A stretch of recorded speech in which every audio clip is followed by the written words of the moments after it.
জ্বলে ওঠো বাংলাদেশ, গর্জে ওঠো বাংলাদেশ। এটা আমাদের কথা যায় আসে না, যেহেতু আমরা সবাই জানি ইস্যুগুলো, রাইট? সো ইস্যুগুলো কাটিয়ে উঠে প্রপারলি আসতে পারলে, খেলতে পারলে আমরা জাস্ট ওই রেজাল্ট পর্যন্ত জানতে চাই যে চলে আসছে, বাংলাদেশ ভালো করতেছে। এর মাঝখানে টেকনিক্যাল ইস্যুগুলো আসলে এমন ক্রিটিক্যাল হয়, কারো আসলে কিছু বলারও থাকে না। সো আই হোপ ঠিক হয়ে যাক সব কিছু। হ্যাঁ, অবভিয়াসলি এরকম খেলা তো এখন হচ্ছে না, যেহেতু সবার মুখে মুখে আসতেছে বাংলাদেশ একটু ভালো করলে ভালো হতো। সো ওই প্লেয়ারগুলোও তো মিস করি, যারা ভালো করলে ভালো হতো। আজকে নতুন অধিনায়ক ঘোষণা করছে টি-20 26 বিশ্বকাপ পর্যন্ত লং টাইমের জন্য। কি মনে হচ্ছে এই লিটনকে নিয়ে কতটা আশাবাদী, বা দলকে? Liton one of the best player আমাদের বাংলাদেশের। কিপিং ঠিক আছে, দ্যাটস ফাইন, কিপিং তো করতেই হয়, কিন্তু ওর ব্যাটিংটা স্পেশালি আমরা সবাই জানি ওর ব্যাটিং স্কিল অনেক ভালো। সো ঠিক আছে, দরকার আছে ভালো প্লেয়ার, ক্যাপ্টেন হলে ভালো না।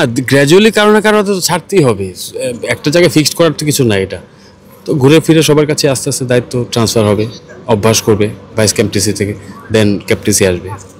বাংলাদেশের রিসেন্ট পারফরমেন্স যদি বলি একটু ডাউনের দিকে, এটা কি আসলে পঞ্চপাণ্ডব বা সিনিয়র ক্রিকেটাররা না থাকার কারণে কি এই অবস্থাটা হচ্ছে?